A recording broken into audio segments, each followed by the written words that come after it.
Boa tarde a todos. Agradeço a presença de vocês e também dos nossos irmãos desencarnados que também vêm aqui. Essas cadeiras vazias que vocês estão vendo aí, tem irmãos nossos sentados também, como nós, com o objetivo de aprendizado, certo? Nós vamos iniciar agora uma série de palestras que eu pretendo sobre o Evangelho segundo o Espiritismo. Não é? Fiz um período sobre os obreiros do bem, falando das personalidades, não é, de diversos espíritas, desde Kardec, Leon Denis, tantos outros importantes para a doutrina. Fizemos um trabalho também ligado à Revista Espírita, que foi produzida por Allan Kardec. E agora vamos iniciar, não é, um estudo, uma reflexão sobre o que os espíritos falam, né, sobre o Evangelho de Jesus. Lembrando que a doutrina espírita ela é de natureza tríplice. Ela abrange o aspecto filosófico, o aspecto religioso e o aspecto científico. O aspecto filosófico é o estudo que o homem tem, a preocupação que ele tem, a discussão que ele tem sobre de onde eu vim, o que estou fazendo aqui nesse planeta e para onde eu vou. Isso é uma preocupação antiga do homem, não é isso? Então, a doutrina espírita contempla esse aspecto nas suas diversas obras, da codificação e tantas outras, falando sobre o objetivo nosso aqui nesse planeta.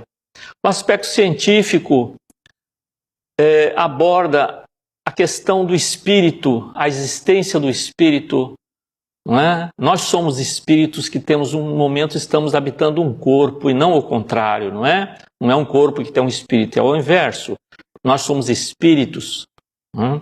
Fomos criados por Deus, espírito, e habitamos um corpo. Agora, para poder agir na matéria, necessitamos de um corpo. Então, toda essa relação da espiritualidade com o mundo encarnado, o aspecto científico, os fenômenos todos ligados à mediunidade, tantos outros, todo esse aspecto está ligado à questão científica, não é isso?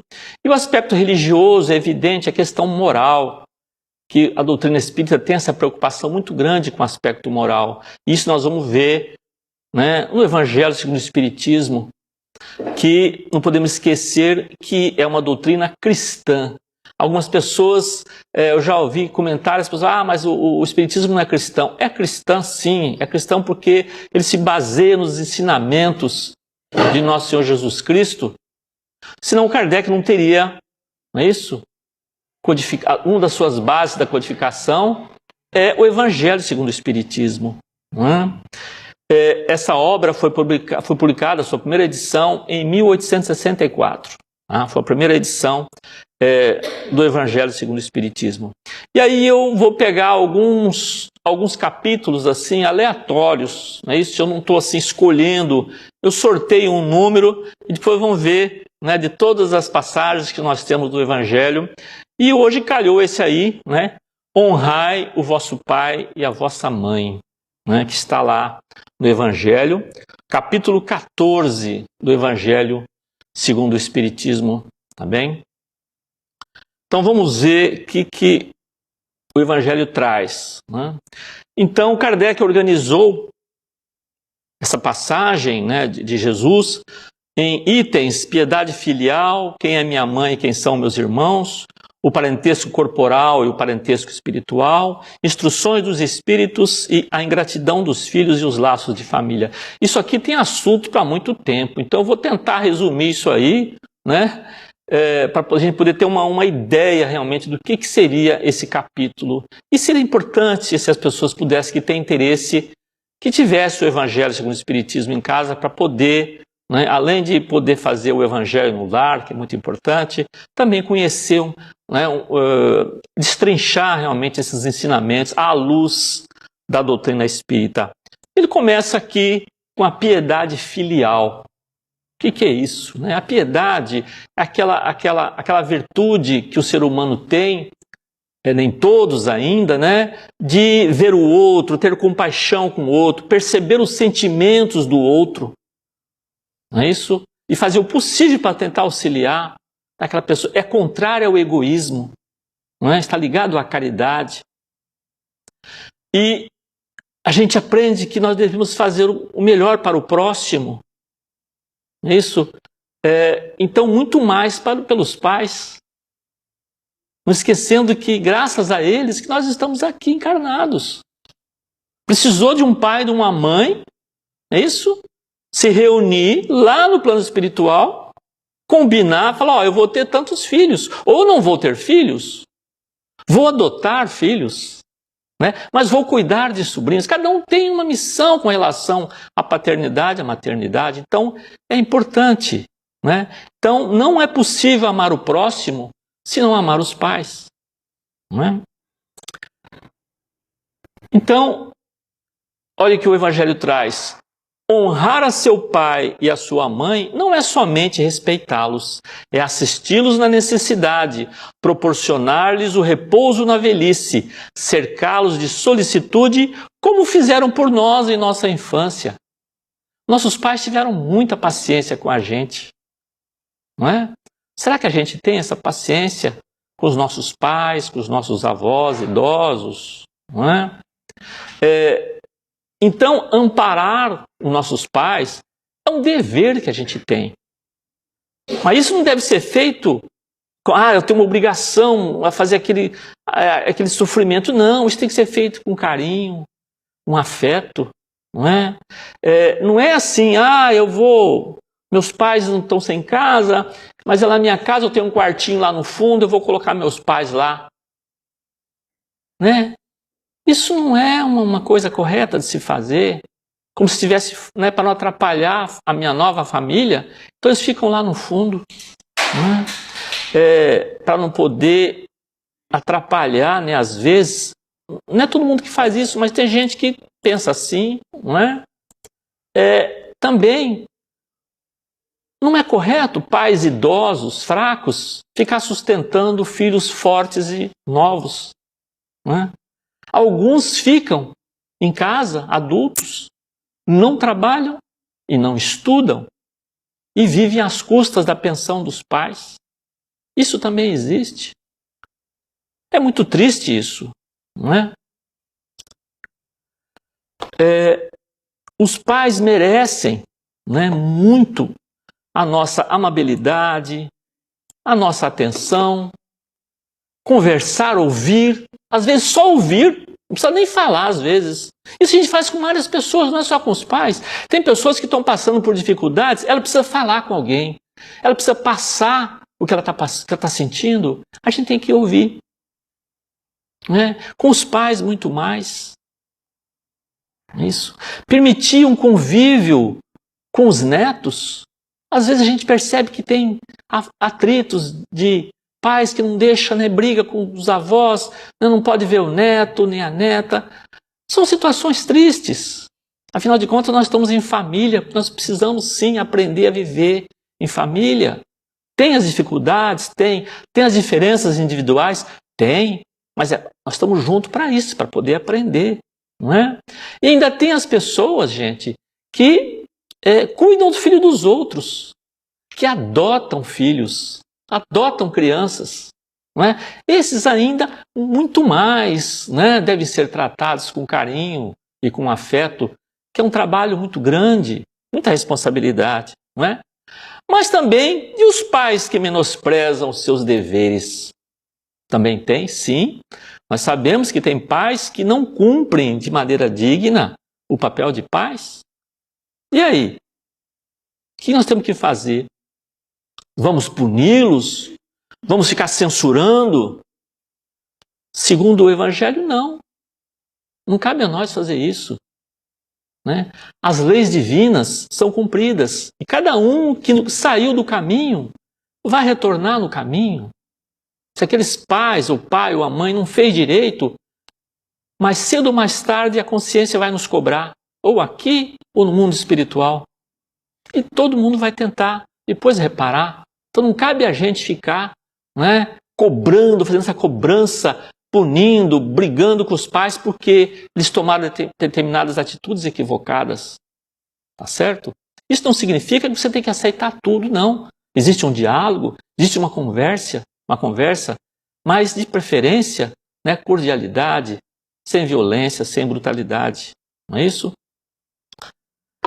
E a gente aprende que o Evangelho ensina, né, que nós temos que ter indulgência com as pessoas, não podemos maldizer o próximo, fazer o melhor para o próximo. O Evangelho de Jesus nos ensina, tem que amar até os inimigos. E com relação aos pais, como é que eu vou fazer? Aqueles que permitiram, não é, o nosso encarne aqui, tá? Então essa obrigação, esse dever que a gente tem com os nossos semelhantes, muito mais com os nossos pais, não é? E aí tem essa passagem de Jesus, não é? Que ele estava reunido, né, num grupo lá de pessoas que estavam ouvindo, e aí alguém chegou para ele e falou assim, mestre, a sua mãe está lá fora com seus irmãos. Não é? E aí Jesus pergunta, quem é minha mãe e quem são meus irmãos? E ele, olhando as pessoas que estavam ao seu redor, não é, disse, né, eis aqui, não é, minha mãe e meus irmãos, não é? Todo aquele que faz a vontade de Deus, esse é meu irmão, é minha irmã e minha mãe. Então, essa passagem do Evangelho também dá muita discussão. Tem gente que fala, mas será que Jesus menosprezava sua mãe? Né? Será que ele não ligava? Se ele não ligasse, ele não teria feito honrar pai e mãe. Então, a gente tem que perceber que existe uma mensagem, está oculta nisso aí às vezes para todo mundo, mas que a gente tem que entender. Né? O que ele quis dizer com isso? Ele considerava a sua mãe, evidente que considerava, e a mãe tinha sim, lógico, uma ternura por todos os seus filhos. Não é? Toda mãe tem. Agora a gente sabe que os irmãos de Jesus não acompanhavam ele. Não é? Achavam que ele era... Né? Não acreditavam nele. Segundo João Evangelista, diz que não acreditavam nele. Alguns achavam que ele é meio... né, estranho, né? Porque era diferente das pessoas da época, é lógico. É um espírito naquela condição, naquela época. Hoje, se Jesus viesse aqui, encarnasse hoje aqui, muita gente ia também não aceitá-lo. Imagina, né? Naquela época, tá bem?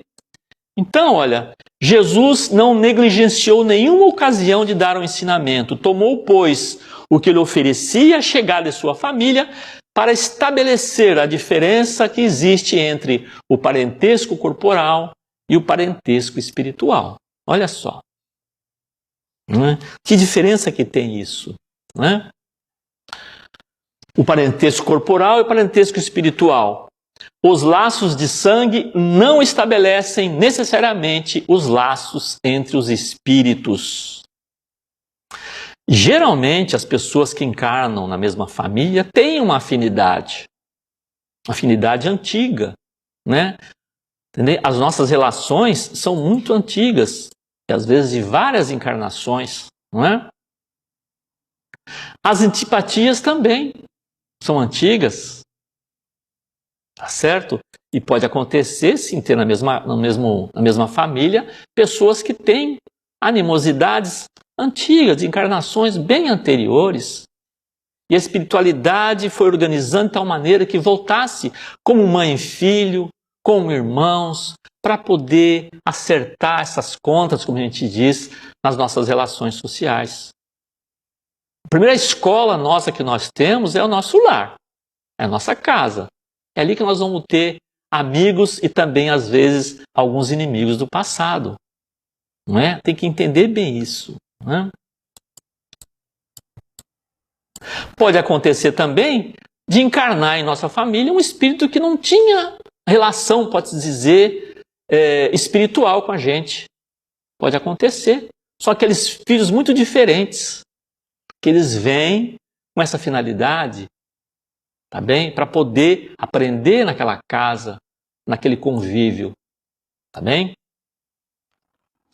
O corpo procede do corpo, mas o espírito não procede do espírito, porque o espírito existia antes da formação do corpo. Tá bem? Aquele negócio de falar assim, filho de peixe, peixinho é sim o formato, né? O tipo, tá certo? Mas nós não herdamos o espírito de outro, tá? O espírito ele foi criado por Deus, nós sabemos, não é isso? Bem? Somos espíritos, como disse, atualmente ocupando um corpo físico. Não foi o pai quem criou o espírito do filho. Ele não fez senão fornecer-lhe um envoltório corporal, mas deve ajudar o seu desenvolvimento intelectual e moral para fazê-lo progredir. E aí vem, sim, a finalidade da paternidade, e da maternidade. A mãe e o pai fornecem o óvulo e o espermatozoide. É isso? Que durante a concepção vão unir aquelas células e depois, né, começa a se transformar e vão receber, lógico, né, já ali vai ser ligado aquele perispírito com o espírito, né, daquele ser que vai reencarnar. Tá bem? Então os pais não geram o espírito, como sabemos. Isso é criação de Deus. Né? Então, conforme o Evangelho, os pais têm como missão educar, orientar os filhos para que tenham uma vida digna. E essa orientação começa com o exemplo que o pai vai dar. Então, o meu comportamento, o comportamento da mãe, o comportamento do pai, esse é o exemplo que vai pegar, tá? Diz que as palavras educam, mas os exemplos arrastam, não é? Então, realmente, o nosso comportamento na nossa casa do pai e mãe, a criança vai absorver aquilo, como é que é, bem, na escola também, com os professores também, é muito, não é? É uma continuação, não é? É muito séria a responsabilidade. As pessoas que são líderes, os artistas, todos eles são modelos e a criança absorve aquilo com facilidade, né? É muita responsabilidade a pessoa ser uma pessoa famosa, né? Pelo exemplo que ele deixa de comportamento. Bom? Então, os pais devem procurar, através do seu exemplo, sedimentar naquela criança o bom caráter, ser solidário, né? E lembrar também que nós não temos posse sobre os nossos filhos, eles não são nossos. Nós não temos propriedade. A propriedade que nós temos são propriedades imateriais, que são os nossos sentimentos, os nossos conhecimentos, as nossas emoções. Isso são coisas nossas, não é? Há, então, duas espécies de famílias. As famílias pelos laços espirituais e a família pelos laços corporais.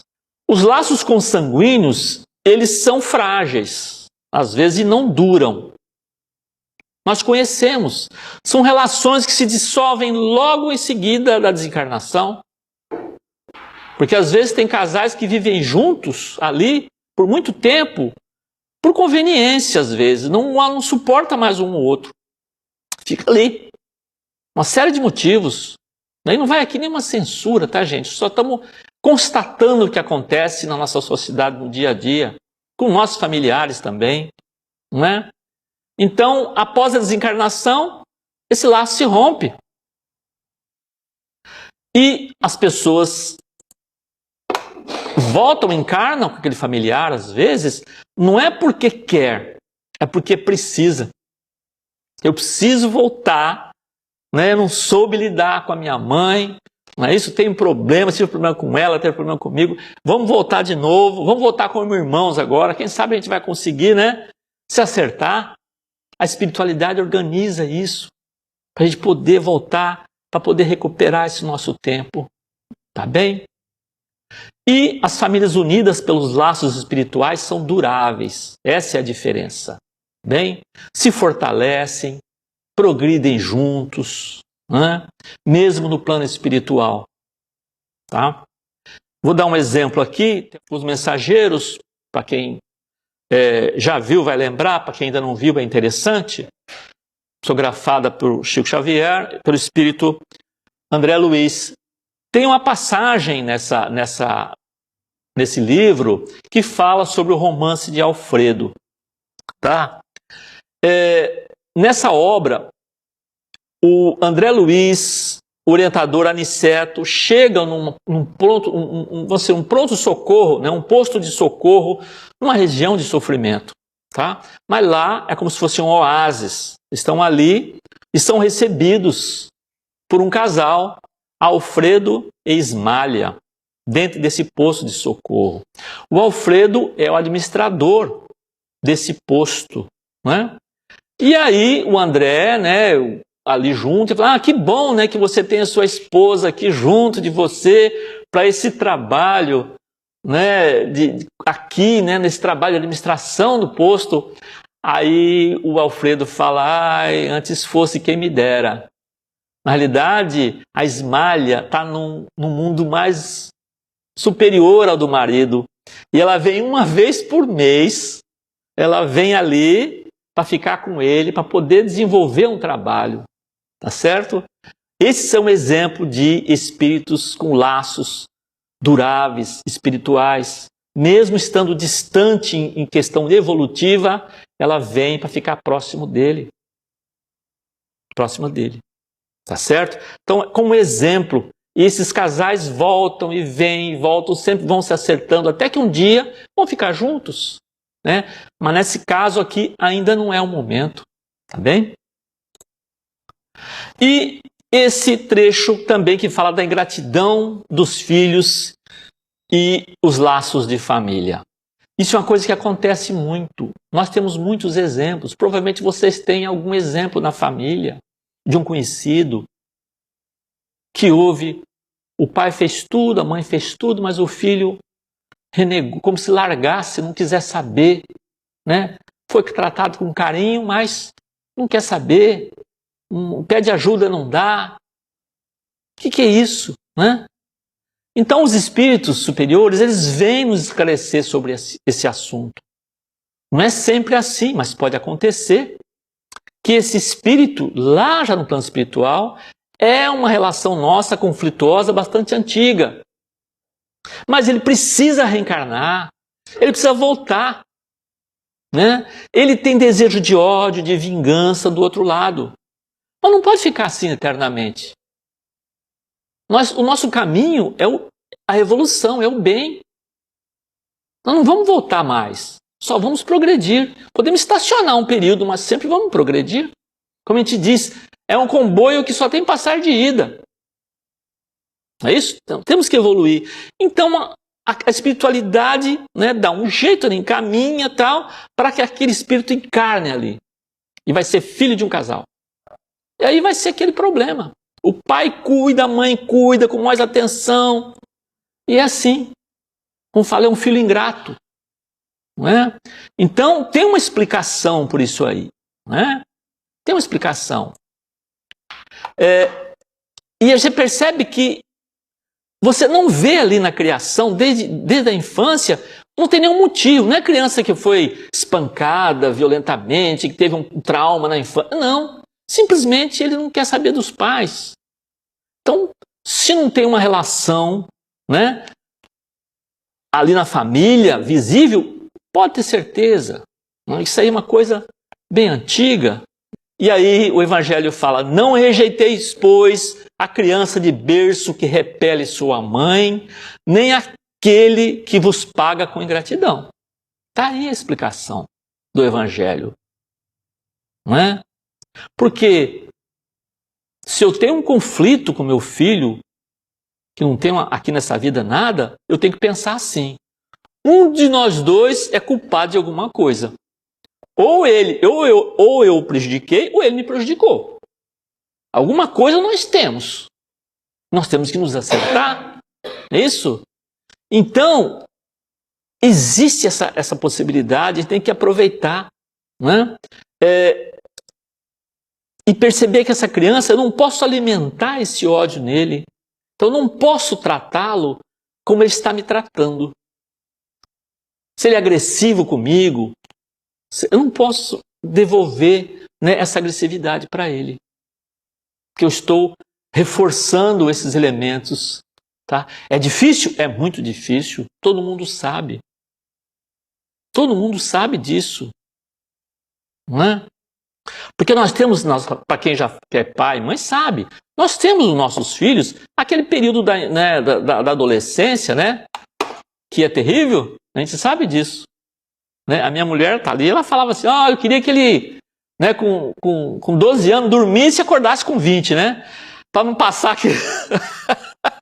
É difícil, não é? É difícil esse período, tá certo? Né? Ele é revoltado, tudo. Mas isso passa. Isso passa. Isso passa. Eu falo para minha neta, reclamando da espinha, isso aí também vai passar, essa espinha sua. Eu também já tive, depois some, né? Vamos adiante.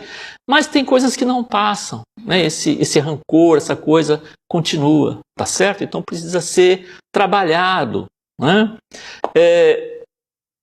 Os espíritos que a semelhança dos gostos, a identidade de progresso moral e afeição leva a se reunirem, formam famílias. Esses mesmos espíritos, em suas migrações terrestres, se procuram para se agruparem como fazem no espaço. Daí nascem as famílias unidas e homogêneas.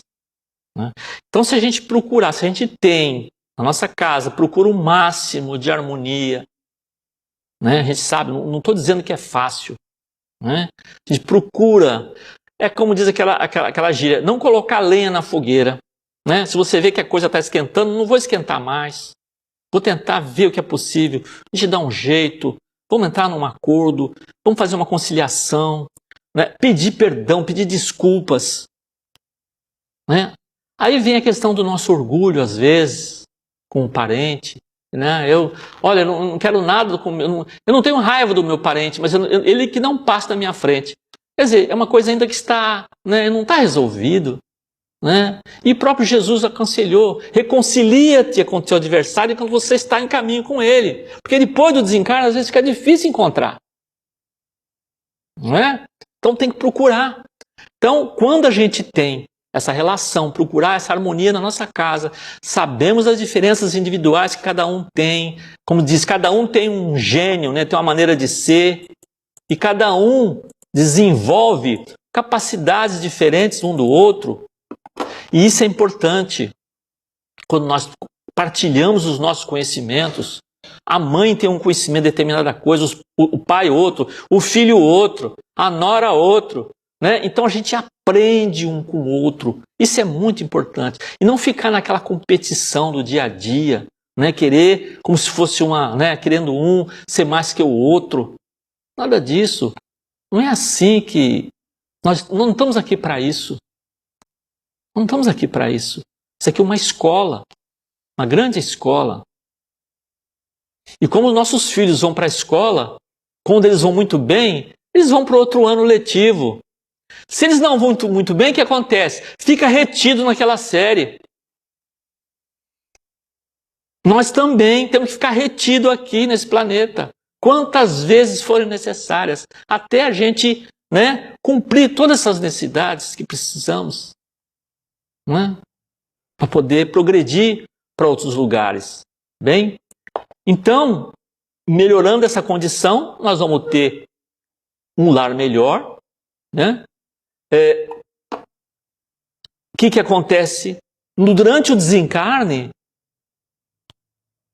a gente vai entender agora que eu vou continuar com o amor que eu tinha pela minha mãe, pelo meu pai, pelo meu esposo, pela minha esposa, pelo meu filho.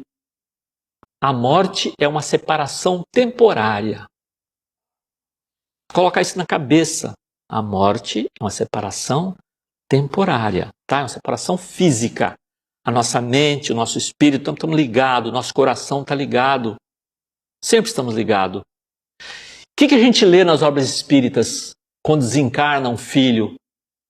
Está lá o pai, está a mãe, está o avô, a avó, para receber. Porque é a família. É a família espiritual que está ali esperando. Se vocês já sonharam algumas vezes com pessoas no sonho que vocês não conhecem, é conhecimento do outro lado. Às vezes acontece. Você sonha, nossa, eu senti um carinho por uma pessoa, mas eu nunca vi essa pessoa. Nunca viu aqui nessa existência. Mas a nossa verdadeira vida é a nossa vida espiritual. Nós estamos aqui como passageiros temporários, com bilhete já marcado com a volta. Nós não sabemos, né, o bilhete quando que ele vai mandar a gente de volta, mas já estamos com o bilhete para retornar para a nossa pátria espiritual. E isso deve ser encarado com naturalidade. Isso que é difícil para a gente. Essa é a importância grande da doutrina espírita. Né? Que nós continuamos do outro lado, com os nossos sentimentos, com os nossos conhecimentos, tudo que nós adquirimos, as amizades que nós temos, que vão continuar da mesma maneira. E se eu pensar no meu amigo, na minha esposa, no meu irmão, se eu pensar nele já desencarnado, ele vai receber o nosso pensamento em qualquer lugar que ele estiver. A nossa ligação é espiritual. É a velocidade do pensamento. O que é a prece? É isso. A prece é isso, é uma ligação, não é? Assim como o som corre através do ar, a nossa prece vai através do fluido, não é? Do fluido cósmico universal. É uma teia ligada no universo. Todos estamos ligados. Uma rede enorme, encarnados e desencarnados. Tá certo? E esse é o tipo de família que a gente quer. Tá? Uma família que a gente procura na luta do dia a dia se respeitar, ter paciência, ter tolerância. É difícil. Eu sei que é difícil. Parece que é fácil, mas não é fácil. Parece que ele está sempre com espinho, né? Qualquer coisa já, né? Está espinhado, né? Está sempre com espinho, né? Recebe uma grosseria, já devolve aquela grosseria. É difícil, a gente sabe. Na casa é difícil, no ambiente de trabalho também, na rua é a mesma coisa, é difícil. Mas por isso que nós estamos aqui para aprender, tá bem? Então tá aí que a gente possa, assim, com as lições como nós vemos hoje da nossa querida Irmã Celeste, né? Distribuir amor. A gente sempre quer receber, a gente quer receber carinho, a gente quer receber afeto, a gente quer receber amor, a gente quer receber compreensão, a gente quer receber favores e a gente não consegue doar isso, ser mais útil com as pessoas, facilitar a vida das pessoas que nos cercam, aqueles que nos procuram, ser cordial, dar um bom dia, boa tarde, sorrir. Tudo isso, gente, é uma relação importantíssima para todos nós, para o nosso crescimento espiritual. Tá bom? Então, mais uma vez, agradeço a presença de vocês, tá? E vamos refletir muito sobre essa questão da família espiritual que nós temos encarnado e também quando a gente retornar ao plano espiritual, certo? Muito obrigado.